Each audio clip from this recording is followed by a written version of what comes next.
दाल fry वाली की सफलता।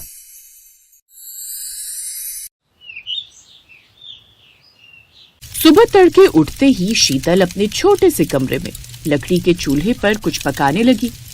धुएं से उसकी आंखें लाल हो रही थीं, पर फिर भी होठों पर मुस्कान थी। लेकिन चूल्हा जलाने से घर में धुआं धुआं हो जाता है।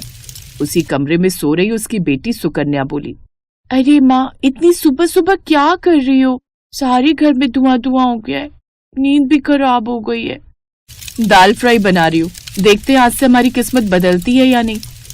कुछ साल पहले तक शीतल देवी के घर भी चूल्हा किसी और की मेहनत से जलता था।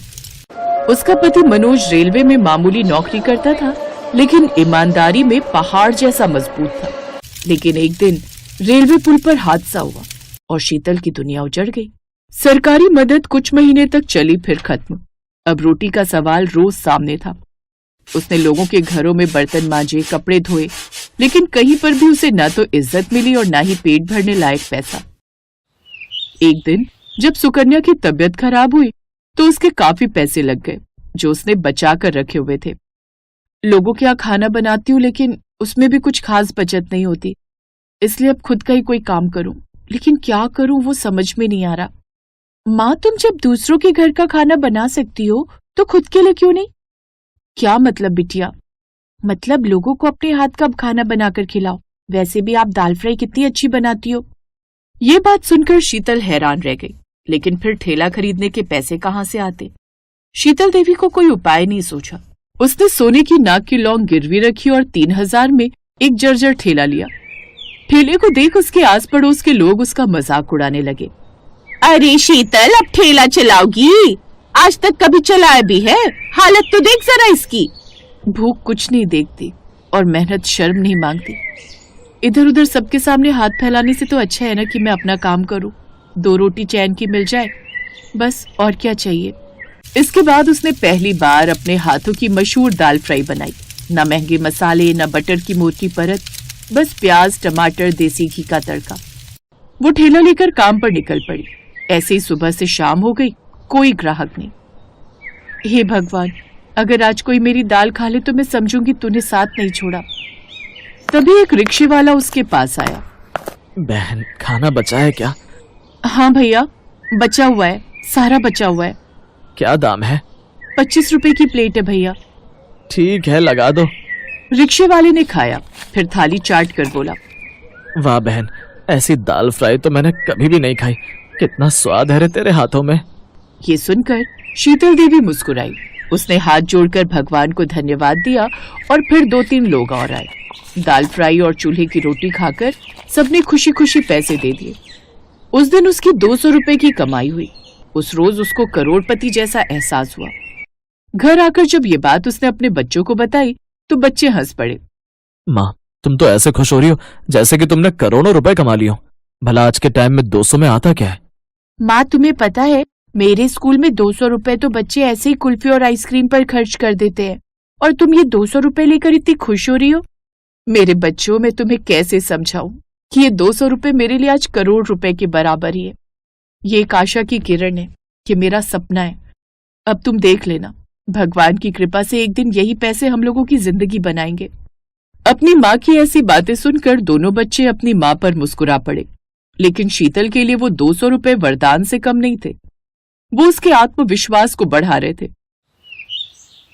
रोज सुबह 5 बजे उठकर वो चूल्हे पर दाल पकाने के लिए रख देती और फिर ठेले पर सजाकर वो बेचने के लिए निकल पड़ती। धीरे धीरे ग्राहकों की लाइन लगने लगी और धीरे धीरे लोगों ने आकर उसके हाथों का स्वाद चखा तो बस चखते रह गए। आओ आओ, गर्मा गर्म दाल फ्राई खाओ। अब तो शीतल देवी के ठेले पर दोपहर होते ही भीड़ लगनी शुरू होने लगी थी।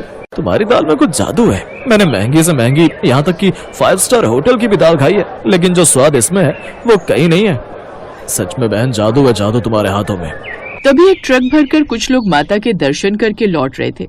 दाल फ्राई, यही वो ठेला है जहाँ बढ़िया सा खाना मिलता है। मुझे तो यहाँ का खाना बड़ा पसंद है। बहन देखो, हम सब माता के दर्शन करके लौटे हैं। इन सभी श्रद्धालुओं को बड़ी भूख लग रही थी, लेकिन मैंने कहीं भी ट्रक नहीं रोका, क्योंकि मैं जानता था जो मजा इन्हें यहाँ का खाना खाने में आएगा ना, वो किसी और खाने में नहीं मिलेगा। यहाँ का खाना सस्ता होने के साथ साथ टेस्टी भी है। शुक्रिया नमित भाई जी, आप जब भी आते हैं मेरे ठेले पर बिना तारीफ किए नहीं जाते। अरे मैं अकेला ऐसा थोड़ी नहीं हूँ। अब आप देखना, ये जितने भी श्रद्धालु यहाँ से खाना खाकर जाएंगे ना, वो सब दोबारा यहाँ जरूर आएंगे। फिर शीतल ने उन सभी लोगों को दाल फ्राई और नान परोसी, वो भी हरी चटनी और प्याज के साथ, जिसे खाते ही वो सब खुश हो गए, क्योंकि इतनी टेस्टी चीज उन सब ने कभी नहीं खाई थी। सबने उसकी खूब तारीफ की और उस रोज उसकी और भी अच्छी कमाई हुई और दिन पर दिन उसकी तरक्की होती गई। माँ, आज समझ आया कि जब हम उस दिन तुझ पर हंस रहे थे, फिर भी तू इतनी खुश क्यों थी। तुम्हारी मेहनत के कारण ही हम दोनों पढ़ पा रहे हैं। अब शीतल देवी ने देर रात को भी काम करना शुरू कर दिया ताकि बेहतर कमाई हो सके। एक रोज, माँ तुम आराम कर लो ना, पूरा दिन कितना काम करती हो। नहीं, यही मेरी कमाने की उम्र है बच्चों, अगर अब मैं घर पर बैठ गई तो क्या ही काम करूंगी। फिर एक शाम तेज बारिश में भी शीतल ठेला लेकर निकली। सड़क पर पानी भर गया, लोग घरों में छिपे थे। उसी वक्त एक कॉलेज की लड़की आई। आंटी, आप इस हालत में भी काम कर रही हैं? बिटिया, बारिश भूख नहीं रोकती और पेट शर्म नहीं जानता, बता अब क्या दूं तुझे खाने को। लड़की ने उससे बस दाल ही ली और खाने लगी। आज वो घर से बस खाली रोटी लेकर आई थी। जब उसने दाल फ्राई खाई तो उसकी बहुत तारीफ की। अब वो लड़की रोज उसकी दाल खाने लगी। उस लड़की का नाम था सोनल। कुछ हफ्तों के बाद सोनल फिर आई, लेकिन इस बार बड़ी कार में टीवी कैमरे के साथ। पता चला कि वो एक मशहूर फूड ब्लॉगर है। आंटी, मैं आपकी कहानी पूरे देश को दिखाना चाहती हूँ, लोगों को पता तो चले कि असली स्वाद कहाँ जन्म लेता है। उसकी बात सुनकर शीतल हंसी। शायद मेरी दाल किसी और भूखे के पेट तक पहुंच जाए। वीडियो वायरल हुआ। गरीब दाल फ्राई वाली की दिल से बनी दाल की कहानी। लाखों लोग देखने लगे, लोग आने लगे और दाल का भरपूर स्वाद लेने लगे। धीरे धीरे बहुत सारे पैसे आने लगे। अब दोनों बच्चों की आंखों में अपनी माँ के लिए आज बहुत इज्जत थी। वो भी अपनी माँ का हाथ बटाने लगे। कुछ सालों बाद उसने अपना एक रेस्टोरेंट खोला और अपने बच्चों के साथ उसे चलाने लगी। समय बीता और अब बच्चे काफी बड़े हो गए। फिर एक रोज जब धूप सुनहरी थी और हवा में सर्दी की मिठास थी, सुकन्या ने देखा कि उनकी माँ मिट्टी के चूल्हे के पास बैठी है पर आंखें बंद है। चूल्हे पर दाल पक रही थी और माँ जैसे आंखें बंद करके भी मुस्कुरा रही थी। सुकन्या चिल्लाई, माँ, माँ उठो ना।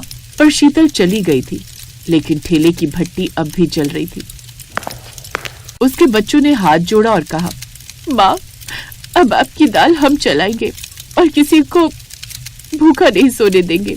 शीतल की दुनिया से चले जाने के बाद उसके दोनों बच्चों ने अच्छे से उसके काम को संभाल लिया। अब पुरानी दिल्ली की उस गली में आज भी जब धूप ढलती है तो घी की खुशबू, प्याज का तड़का और ममता की महक एक साथ उठती है। उस रेस्टोरेंट में आने वाले लोग कहते हैं, अरे यही वो गली है जहाँ से दाल मखनी ने इज्जत की महक पाई है। और शीतल के दोनों बच्चे ये सुनकर मुस्कुरा देते। वो अपने रेस्टोरेंट का एक हिस्सा गरीबों की मदद के लिए देते। लेकिन शीतल अब अमर हो गई अपनी दाल फ्राई के कारण, और सब लोगों की जुबान पर एक ही नाम छोड़कर चली गई, दाल फ्राई वाली, जो उसकी पहचान थी और आज उसके बच्चों की भी।